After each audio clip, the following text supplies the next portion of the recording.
Shalom à tous, je suis toute heureuse de vous retrouver encore aujourd'hui pour poursuivre avec notre thème et j'espère que vous allez bien et que tout va bien en ces saisons de pluie. Vraiment soyez prudents et que le Seigneur veille sur chacune de vos maisons, de vos familles, vos enfants et sur tout le monde et que la grâce de Dieu vous accompagne au nom de Jésus. Donc, nous continuons avec notre thème. Parlons des œuvres de Satan sur le mariage, de tout ce que le diable est prêt à mettre en œuvre pour vous détruire. Alors, comme je le disais aujourd'hui, je vais vous rendre juste quelques petits témoignages et vous conter quelques petites histoires pour vous montrer un peu l'ampleur de la chose. La première histoire, c'est l'histoire d'un homme qui était avec une femme. Il a vu la dame, il a aimé, il est allé la prendre à sa famille. Elle également, elle a aimé le monsieur. Ce monsieur, il avait les moyens, il avait de l'argent. La dame était plutôt d'une famille, c'est vrai, modeste, mais quand même de bonne famille. Elle est allée ensuite s'installer avec le monsieur. Ils sont restés dans la maison. Mais ce monsieur qui disait aimer cette femme, arrivé dans la maison, voilà que le monsieur ne touche pas sa femme. Et pour qu'il puisse aller avec sa femme, ce sont des réunions qu'on doit convoquer. On fait réunion de famille pour que le monsieur puisse toucher sa femme. Est-ce que vous imaginez un peu? Quelqu'un qu'il dit aimer. Et jusqu'à ce que cela arrive, la femme tombe enceinte. Deuxième fois, après l'accouchement, c'est toujours pareil, le monsieur ne change pas. La dame tempête, elle a tout fait. Mais comme elle ne connaissait pas véritablement le Seigneur, finalement, la dame est décédée. Les parents, les gens ont mis ça sur le compte de...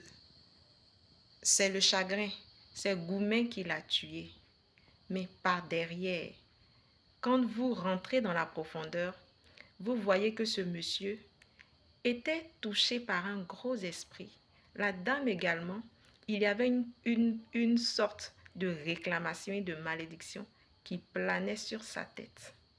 Et au funérailles de la dame, le monsieur a juste dit qu'il aimait sa femme. Il voulait même venir donner la dot et l'épouser. Mais qu'est-ce qui s'est passé? Qu'est-ce qui s'est passé? Pour qu'une femme qu'on aime, on doit nous supplier pour qu'on puisse simplement la toucher et nous faire du bien. Ça, c'est la première histoire. Je vous donne un deuxième cas. Dans le cas d'une femme, une jeune dame qui travaille, qui vient d'une famille dans laquelle les femmes travaillent. Elles sont épanouies, elles peuvent prendre soin d'elles, elles peuvent s'occuper d'elles, de leur famille et tout. Mais toutefois, qu'un homme arrive vers celles-ci, elles entrent dans le foyer, mais elles ne supportent pas parce qu'elles ont un fort caractère. Elles posent des difficultés au monsieur. Elles s'affrontent au monsieur.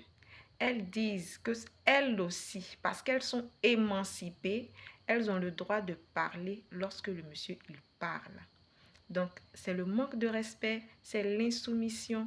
Et ces femmes, elles sortent du foyer, elles n'arrivent pas à garder un homme auprès d'elles. Ça, c'est un deuxième cas. Je vous donne un autre cas dans lequel de la grand-mère à la mère et de la mère à la fille, on ne se marie pas. Une fois que vous entrez dans le mariage, soit c'est le monsieur qui meurt, soit c'est la femme qui meurt. Et toutes les filles de cette famille-là n'ont pas pu rester avec leurs hommes parce que tous ces hommes-là sont morts. Pour celles qui sont restées même vivantes, il y a eu divorce. Donc, s'il n'y a pas décès, il y a divorce. Troisième cas. Un autre cas où le monsieur, il a tout pour plaire. Mais quand vous entrez dans sa maison, il est insupportable. Il ne s'occupe à peine de sa famille ni de sa maison. Il a les moyens. Il peut le faire, mais il méprise celle qui est à côté. il est infidèle parce que ce monsieur, il est suivi par un esprit de séduction et l'on le réclame. Si nous voulons citer les nombreux cas, cela peut nous prendre un jour, voire même tout un mois, pour citer les cas parce que chaque cas et chaque personne a une particularité. Mais pour vous dire que les malédictions qui sont dans les familles et qui sévissent sont vraiment réelles et ce sont des choses à prendre au sérieux. Il faut pouvoir entrer dans la profondeur et chercher la face du Seigneur. Notre Dieu, il est au-dessus de toutes choses. Et si nous nous approchons de lui, il nous révèle. Il dit dans le livre de Jérémie, « Invoque-moi, je te répondrai, je te montrerai les choses cachées que tu ne connais pas. » Il est bon d'invoquer le Seigneur sur notre vie, sur notre passé et même sur nos ancêtres. Parce qu'il y a des malédictions ancestrales qui vous poursuivent jusqu'à ce jour et qui vous empêchent de connaître le bonheur dans votre foyer. Votre mari peut vous aimer, mais vous maltraitez. Vous pouvez aimer votre mari et ne pas le rendre heureux. Et Satan agit dans bien de manières et dans bien de domaines que ce soit. L'argent. Vous arrivez dans le mariage. L'argent, les difficultés font que vous ne tenez pas. Vous ne pouvez pas. On vous accable. Et vous n'arrivez même pas à pouvoir exprimer le potentiel qui est en vous, le potentiel que Dieu a déposé dans votre vie. Parce que vous êtes sous l'oppression. Vous êtes sous des réclamations et des autels se sont levés contre vos vies. Bien-aimés, priez pour son mariage, c'est important. Priez quand vous êtes encore cheminant. Priez quand vous venez de vous rencontrer. Est-ce que cette personne, c'est la bonne personne? Est-ce que ce n'est pas un envoyé démoniaque que Satan a mis sur mon chemin pour m'empêcher de voir la lumière et me faire rater ma destinée? Quand vous vous rendez compte que vous êtes avec la bonne personne, mais ce sont deux familles qui vont s'allier, alors quels sont les esprits de cette famille? Qu'est-ce qui attaque sa vie? Qu'est-ce qui attaque ma vie? Quels sont ses combats? Est-ce que je suis prête et à mesure de pouvoir soutenir cette personne dans ses combats? Est-ce que cette personne peut également m'accompagner dans mes combats? Parce que vous devez être ensemble pour vos combats. Il y a des combats que vous allez faire ensemble, mais il y a des combats que même étant marié et dans le mariage, vous les faites seuls parce qu'il y va de votre propre vie. Il y a des chaînes que vous devez briser. Il y a des choses que si vous n'avez pas brisées et rompues, cela va vous suivre, va vous poursuivre et vous empêcher de connaître la joie, l'épanouissement et le bonheur dans votre vie. La prière, c'est une chose impérative pour un foyer et pour un couple. Un couple qui veut demeurer heureux, qui veut connaître la joie, l'épanouissement et le bonheur, il a besoin de se rapprocher du Seigneur. Il a besoin d'être spirituel. Il a besoin de chercher la face de Dieu. Quand vous cherchez ensemble la face de Dieu, vous connaîtrez ensemble la joie et le bonheur en Jésus et en Christ. Parce qu'il y a une chose également que vous devez savoir, c'est que votre joie vient de Christ. Votre joie vient de Jésus. Votre joie ne vient pas forcément de votre époux ou de votre épouse, mais c'est Dieu qui donne la capacité à cet époux de pouvoir vous rendre heureux. C'est Dieu qui donne la capacité à cette épouse de pouvoir vous satisfaire et vous faire du bien. Alors c'est pour cela qu'il est impératif de vous consacrer, de vous donner à Dieu et de ne pas négliger le facteur spirituel et le volet spirituel de la prière parce qu'il est vraiment impératif. Le diable agit dans bien de façons. Quand vous entamez même les discussions ou les démarches pour le mariage, vous allez voir qu'il y a des attaques. L'ennemi va commencer. Des difficultés financières vont apparaître. Parfois, des familles vont s'opposer. Parfois, vous allez recevoir toutes sortes de choses, des injures. Mais sachez faire l'analyse. L'injure que je reçois, est-ce que c'est Satan qui est contre cette union et qui veut m'empêcher de rentrer dans mon mariage? Ou bien est-ce que c'est le Seigneur qui m'envoie un signe me disant que je ne suis pas avec la bonne personne? Bien-aimé, c'est pour cela que je dis de prier à tout moment et à toute étape de votre relation. Même quand la relation elle vient à peine de commencer. Vous vous rencontrez aujourd'hui, fléchis genoux. Demande au Seigneur, cet homme, cette femme que j'ai rencontrée aujourd'hui, il me plaît, elle me plaît. Je l'aime cette femme. Mais Seigneur, dis-moi tout sur cette femme. Parce que moi, je ne la connais pas. Toi, tu la connais. C'est ta créature, c'est ta fille. Toi, tu la connais. Est-ce qu'elle est faite pour moi? Est-ce que c'est ma cote? Va-t-elle me correspondre? Est-ce que je vais lui correspondre? Demandez au Seigneur toutes ces choses et Dieu va vous donner les réponses. Dieu va se révéler à vous. Parce qu'il y a des personnes, au départ, vos familles s'opposent. Mais cette opposition est une opposition démoniaque. C'est une opposition des ténèbres parce que le diable veut vous empêcher de rentrer dans votre grâce du mariage. Le diable veut vous empêcher de connaître le bonheur. Il veut vous maintenir liés aux chaînes du célibat et vous maintenir dans des prisons et dans des malédictions. Deuxième cas, il y a le cas où la famille s'oppose, mais c'est un signe du Seigneur.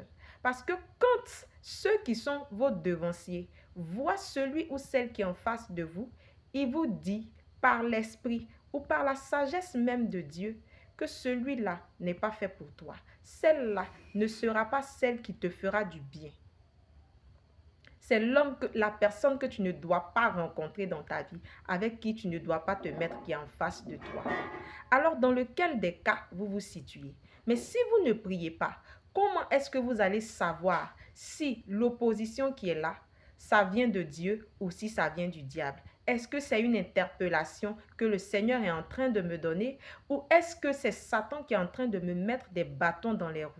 Bien-aimé, la prière est importante. Satan agit. Satan n'aime pas le mariage. Satan n'aime pas les couples. Il combat le mariage. Il combat les couples. C'est pour cela qu'il sème la division. C'est lui qui envoie le divorce. Sinon, deux personnes qui s'aiment, quand on aime, on ne peut pas se faire de mal. L'amour ne fait pas souffrir. L'amour ne blesse pas. Mais comment se fait-il qu'une fois mariés, une fois en couple, une fois ensemble, on ne peut pas se rendre heureux? Vos caractères sont touchés. C'est vrai, nous venons de bords différents, d'éducations différentes. Mais dans mon éducation, quel est le défaut que j'ai que Satan utilise contre moi pour me faire du mal? Est-ce que tu es prêt à travailler sur ça? Est-ce que tu es prêt à aller à la délivrance? Est-ce que tu es prêt à toi-même travailler sur ton caractère pour t'améliorer et changer ce qui n'est pas correct et ce qui ne va pas en toi? Quand tu aimes, tu es prêt à faire du bien. Quand tu aimes, tu as envie même de faire plaisir et de satisfaire.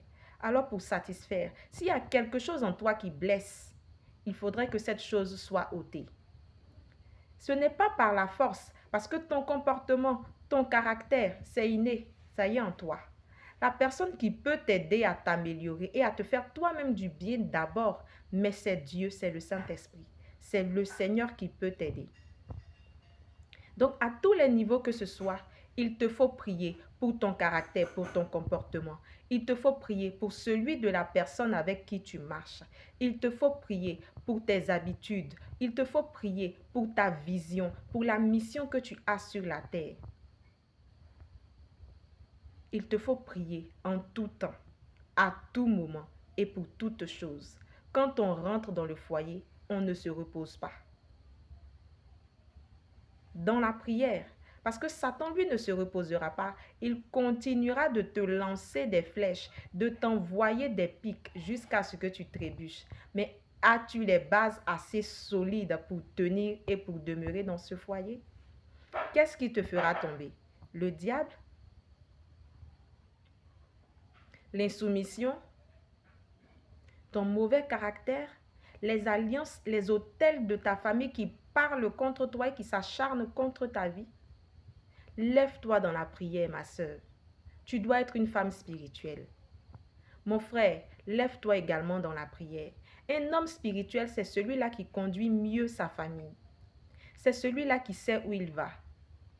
C'est celui-là qui peut avoir les armes pour accomplir sa destinée. Une femme spirituelle, c'est celle-là également qui a les armes et qui a le caractère de pouvoir tenir et accompagner son homme dans l'accomplissement de sa destinée. Car c'est ainsi qu'elle également accomplit sa destinée. La prière, mes frères, la prière, mes sœurs, la prière en tout temps. Satan ne se reposera pas tant qu'il ne vous aura pas vaincu.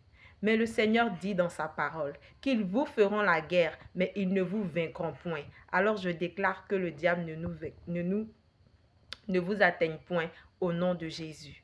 Et que vous soyez fortifiés, que vous soyez encouragés et surtout, n'abandonnez pas la prière et levez-vous. Confiez vos vies au Seigneur, battez-vous pour vos époux, pour vos épouses et que la grâce et le bonheur de Jésus vous accompagnent tous les jours de vos vies.